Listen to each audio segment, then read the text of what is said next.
Të nderuar shikues, përshëndetje, do jemi së bashku në edicionin informativ këtu në ekranin e kanalit 7, ku ndër të tjera do të ndiqni.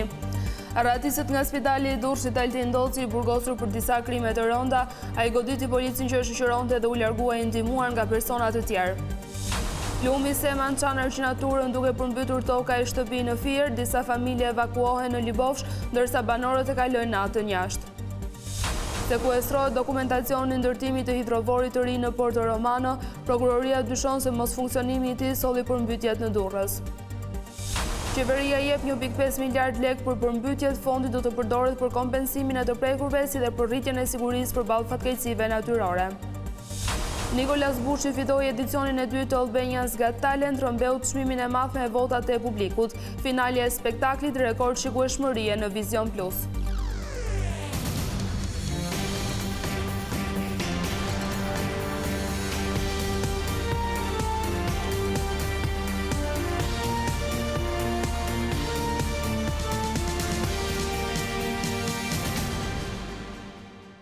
Zhvillimet kryesore të ditës së sotme.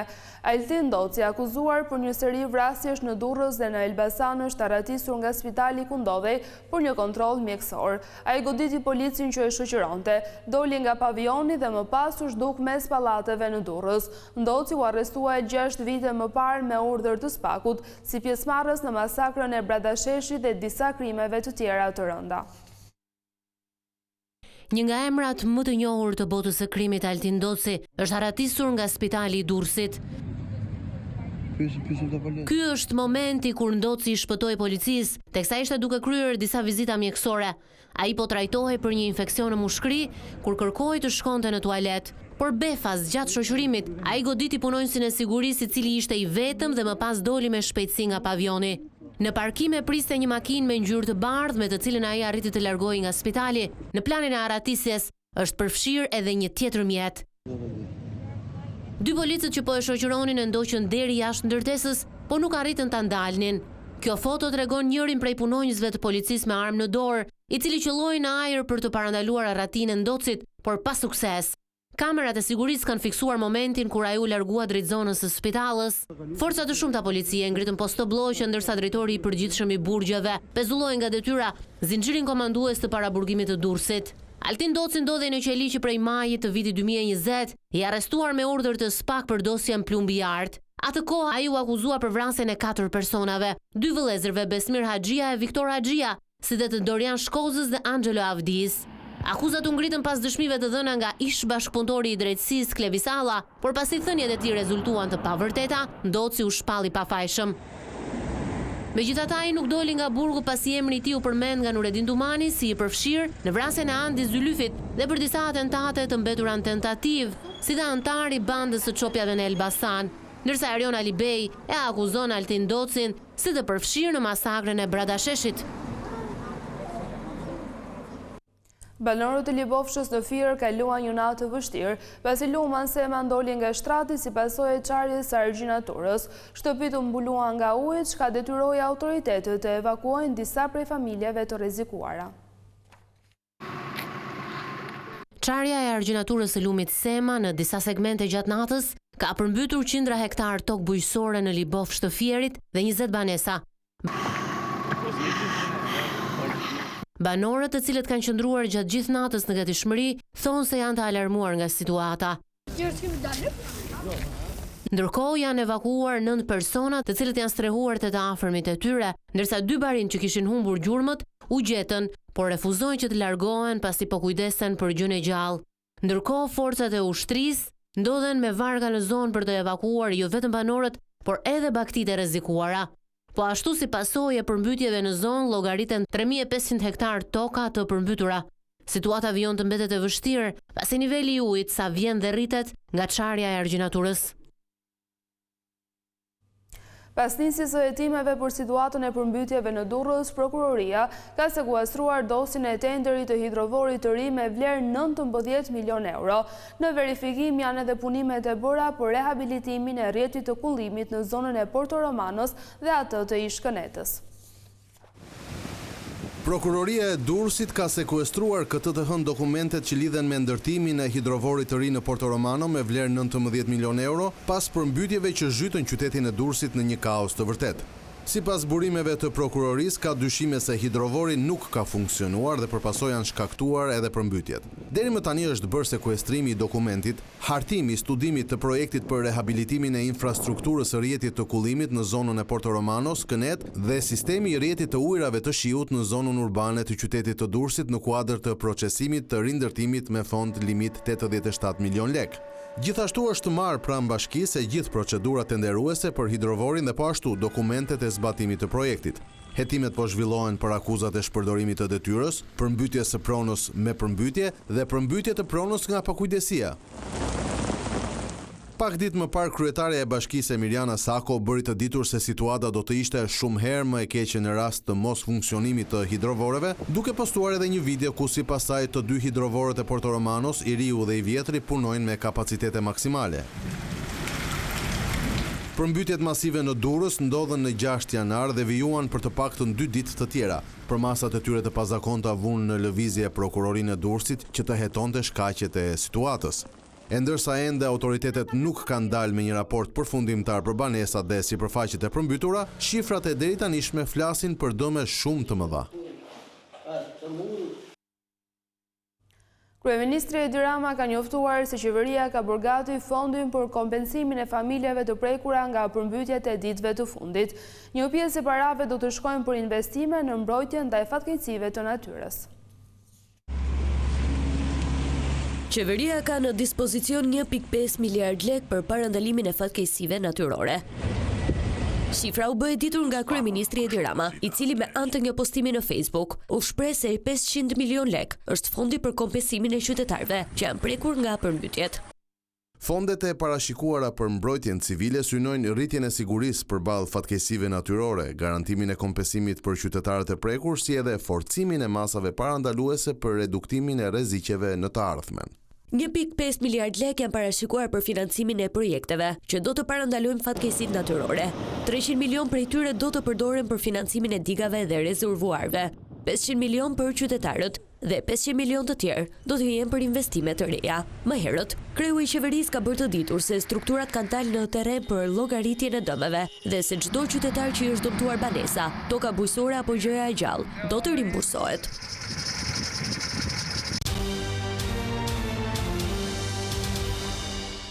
Avokati Ergjys Agasit, i cili është në kërkim për tenderat e Akshit, ka mohuar akuzat ndaj klientit të tij.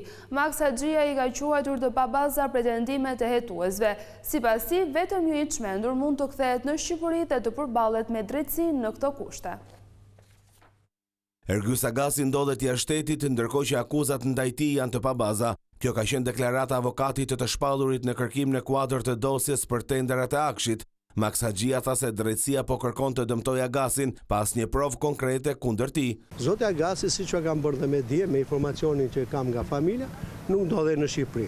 Por nisu nga kjo situatë, e cila është një praktik që mbarset opinioni dhe ngrihen akuza që janë absurditete që ta akuzosh një person i paveshur me pushtet për veprimtaritë pushtetit, si janë shkelja e barazisë të shtetase në tender, apo heqja e palishme e lirisë të një personi për shkak të mos pjesëmarrjes në tendera, në një kohë që zoti Agasi nuk ka asnjë aktivitet dhe asnjë lidhje me tenderat në Aksh. Në lidhje me arratisjen e Ergjys Agasit, Haxhia tha se vetëm një i çmendur mund të kthehet në Shqipëri. Zoti Agasi i ka mbaruar punët e veta, por në këtë terren vetëm po të jetë një njeri që do që t'i arrin çelësin në det, mund t'i vijë të paraqitet në organet e drejtësisë. Megjithatë është vendimi i tij për të ardhur apo për të mos ardhur, për të paraqitur, por në kushtet që nuk ka asnjë informacion, nuk ka asnjë provë, nuk ka asnjë material për akuzat që i ngrihet, vetëm po të jetë i çmendur të vijë të paraqitet. Haxhia sqaroi se ka dërguar letër institucioneve më të larta të drejtësisë me qëllim nxjerrjen e përgjegjësive të personave që kanë për detyrë ruajtjen e informacionit brenda dosjeve, të cilët sipas tij u shpërndan publikut. Kreu i policisë së shtetit ju përgjigj akuzave që hidhen shpesh ndaj uniformave blu për lidhjet me krimin. Duke folur në 113 vjetorin e policisë, drejtori i përgjithshëm Ilir Proda tha se burrat dhe gratë në uniformë janë përballtur pa të drejtë. Për vjetorin 113 i themelimit të policisë së shtetit bashkoi krerët të uniformave blu të institucioneve të drejtësisë dhe agjencitë të tjera ligjzbatuese. Kryetaritorit të policisë Ilir Proda ishte kreu i ri Spak Lodian Braho.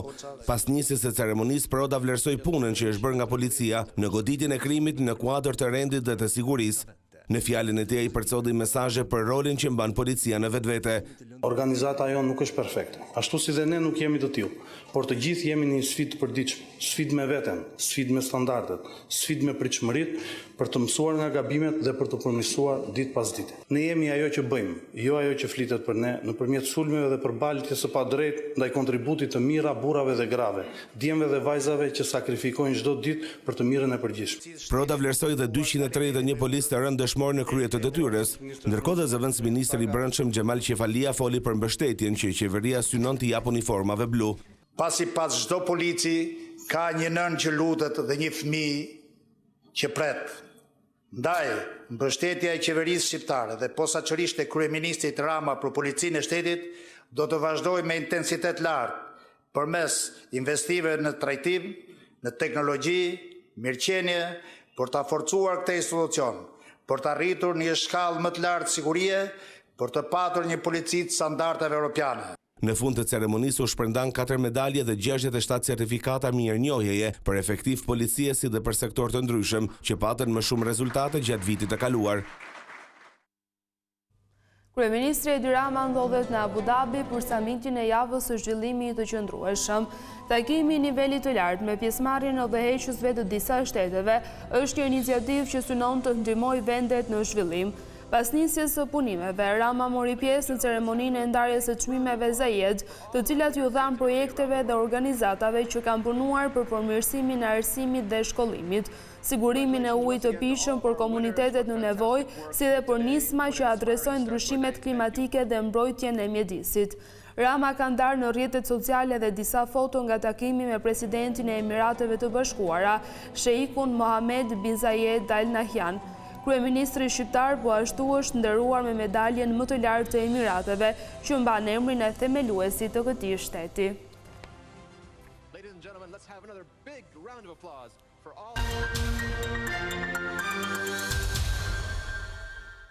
Çmimi i madh i edicionit të dytë të Albanians Got Talent shkoi për ventrilokuistin Nikolas Bushi. Ai u shpall fitues nga votat e publikut në finalen magjike në ekranin e Vision Plus, ndërsa tenori Diego Zelka, që dhuroi gjithashtu emocione të forta me performancat e tij, zuri vendin e dytë.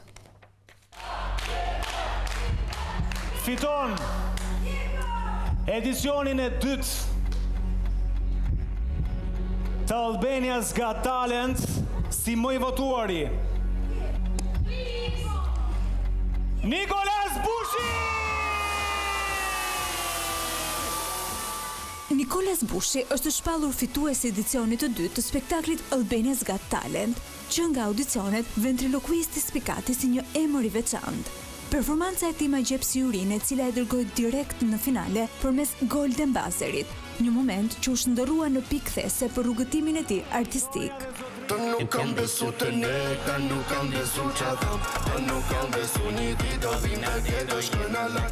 Në finale ishte publiku ai që vulosi fitoren, duke shpallur me vota masive fituesin absolut të këtij edicioni. Jam shumë i kënaqur për punën që kam bërë, kam dhënë maksimumin dhe shumë faleminderit të gjithë njerëzit që më kanë suportuar dhe sidomos familja ime. Është një kënaqësi e madhe të performoj në vendin e origjinës time dhe kam performuar në shumë skena në botë, por është një emocion ndryshe të performoj në Shqipëri dhe kjo fitore.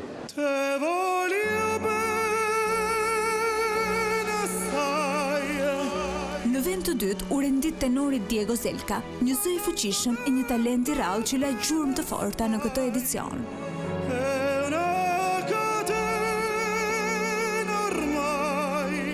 Vendi i tretë ju besua djemve nga Kosova të grupit Toxic Record, të cilët me energjinë dhe originalitetin e tyre fituan simpatinë e publikut shqiptar dhe jo vetëm.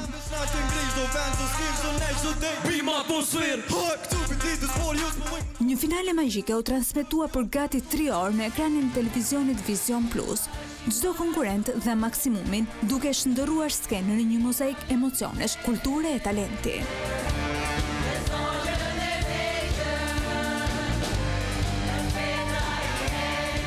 motive të trashëgimisë shqiptare, sollën grupi i grave të uta nga Maqedonia e Veriut, si dhe Alba Folk, të cilët përcollën krenari dhe identitet përmes interpretimeve të tyre. Akrobati Sajmir Hamolli elektrizoi skenën me një performancë spektakolare duke fituar ovacionet e publikut dhe vlerësimin e jurisë. 3 ditë në Paris. Magjia nuk mungoi as në këtë finale, fal iluzionistit Dashnor Bushi, i cili e shndërroi skenën në një botë fantastike ku çdo numër la publikun pa fjalë. Like a fire bending in the breeze, bend with me. Ndërsa Andi Hyso, Rohan Beleri, Erdenaj Sali dhe Brisilda Yzeiri dëshmuan edhe një herë se finalja ishte vendi i duhur për ta, duke dhuruar performanca fantastike.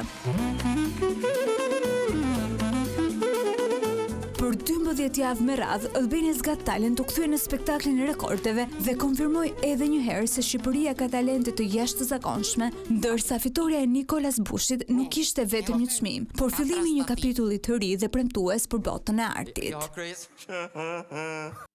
Të nderuar shikues, ishte gjithçka e përgatitur për këtë edicion informativ. Bashkë ndajemi këtu, natën e mirë.